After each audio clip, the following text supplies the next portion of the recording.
Magandang araw! Sa video na ito, tatalakayin natin ang ika-24 na kabanata ng Florante at Laura ni Balagtas na may pamagat na Pakikipaglaban ng Hukbo ni Florante, saknong 200 at 76 hanggang 313. Pag-aaralan din natin ang maikling buod, mga mahahalagang pangyayari, tauhan, tagpuan, talasalitan at aral, mensahe o implikasyon na matatagpuan sa kabanatang ito. Simulan na natin. Pakikipaglaban ng hukbo ni Florante. Dumating ang araw ng aking pag-alis. Sino ang sasayod ng bumugsong sakit? Dini sa puso ko'y alin ang hinagpis na hindi nagtimo ng kanyang kalis?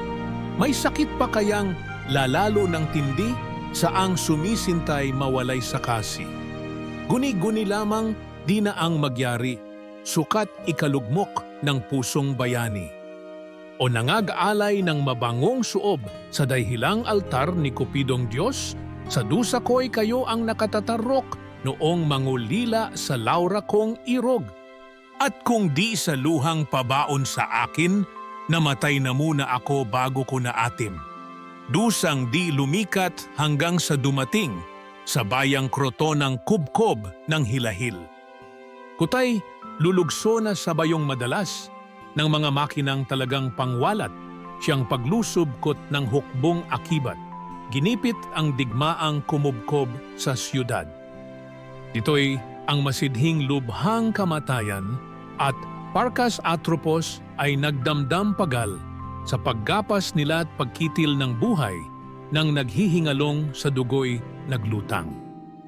Makita ng piling General Osmalik ang aking marahas na pamimiyapis, 7 susong hanay na dulo ng kalis, winahi ng tabak nang ako'y masapit. Sa kaliwat kanan niya ay nangalaglag, mga soldados kong pawang mararahas, lumapit sa aking matay nagniningas, halika, aniya't kita ang maglamas. 5 oras kaming hindi naghiwalay, hanggang sa nahapo ang bato ng tapang, nagliksa ang langit ng aking mapatay. Habag sa gererong mundo'y tinakhan. Siya ng pagsilid ng pangingilabot, sa kalabang hukbong parang sinasalot ng pamuksang tabak ni Menandrong Bantog, ang kampot Victoria'y napaaming lubos.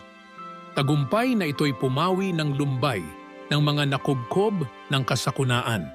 Panganib sa puso'y naging katuwaan, ang pinto ng siyudad pagkadakay nabuksan. Sinalubong kami ng Haring Dakila kasama ng buong bayang natimawa. Ang pasasalamat ay di maapula, sa di magkawastong nagpupuring dila.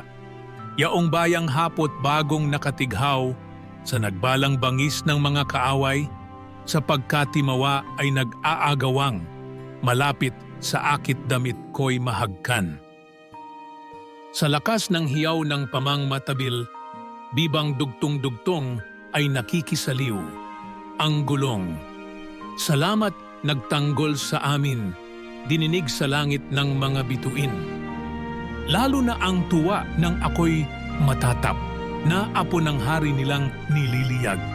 Ang monarka na may di munti ang galak, luha ang nagsabi ng ligayang ganap. Nagsiakyat kami sa palasyong Bantog at nangagpahinga ang soldadong pagod.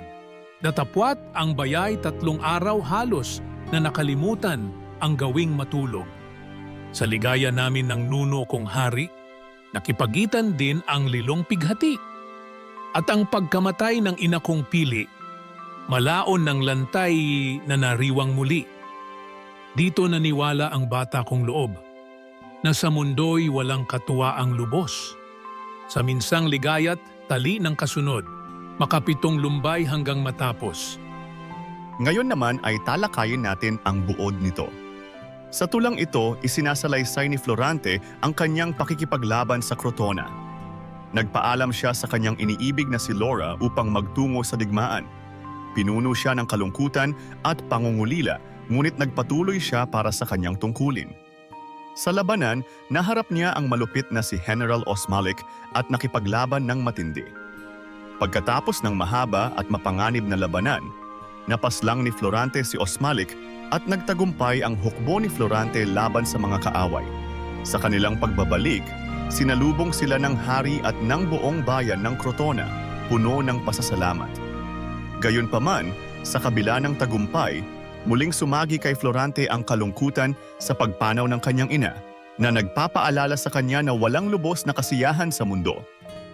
Dumako naman tayo sa mga mahahalagang pangyayari. Pag-alis ni Florante para sa digmaan at pagdurusa sa paglayo kay Laura. Pakikipaglaban ni Florante sa Crotona laban sa mga kaaway at ang sagupaan kay General Osmalik. Pagkamatay ni General Osmalik at tagumpay ng hukbo ni Florante. Pagsalubong ng hari at mamamayan ng Crotona kay Florante at sa kanyang hukbo. Pagbalik ng kalungkutan kay Florante sa pagkamatay ng kanyang ina. Mga mahahalagang tauhan. Florante, ang pangunahing tauhan at pinuno ng hukbo na lumaban para sa Crotona. Siya ang nakipaglaban kay General Osmalik at nagdala ng tagumpay sa bayan. Laura, ang iniibig ni Florante na iniwan niya upang pumunta sa digmaan. Si Laura ang nagbibigay ng inspirasyon kay Florante. General Osmalik, ang kalabang general na nakipaglaban kay Florante. Siya ang kinaharap ni Florante sa isang matinding labanan at napatay. Hari ng Crotona, ang hari na tumanggap at nagpugay kay Florante at sa kanyang hukbo matapos ang tagumpay sa digmaan. Menandro, kasama sa hukbo ni Florante na kilala sa kanyang tapang sa pakikidigma. Dumako naman tayo sa tagpuan. Ang tagpuan ay naganap sa Crotona, ang bayan na sinakop ng mga kaaway at lugar ng digmaan kung saan nakipaglaban si Florante at ang kanyang hukbo. Ngayon naman ay talakayin natin ang mga talasalitaan na ginamit dito. Hinagpis, matinding kalungkutan o dalamhati. Kalis, sandata o espada na ginagamit sa pakikipaglaban. Hilahil, matinding kahirapan o pagdurusa. Akibat, kasama o kasunod. Siyudad, lungsod o bayan. Lumikat, huminto o tumigil. Marahas, mabagsik o matindi. Victoria, tagumpay o pagkapanalo. Lilo, masama o mabigat. At ngayon ay alamin naman natin ang mga aral o mensahe ng tula. Sa kabila ng tagumpay sa digmaan, hindi nawawala ang personal na kalungkutan. Ipinapakita nito na ang tunay na laban ng tao ay hindi lamang sa labas, kundi pati na rin sa loob ng kanyang puso. Ang sakripisyo at pag-ibig sa bayan ay mahalaga, ngunit kadalasan may kalakip na sakit at lungkot lalo na kapag iniwan ang mahal sa buhay. Walang perpektong kasiyahan sa mundo. Ang ligaya ay laging may kasunod na kalungkutan, kaya mahalaga ang pagtanggap sa pareho upang maging buo ang karanasan ng buhay. At diyan nagtatapos ang ika-24 na kabanata ng Florante at Laura, pakikipaglaban ng hukbo ni Florante. Ano ang natutunan mo dito? I-comment mo na ang iyong sagot. Inaanyayahan ka din namin na i-like, subscribe at i-click ang notification bell para lagi kang updated sa mga susunod naming videos. Hanggang sa muli, maraming salamat sa panonood.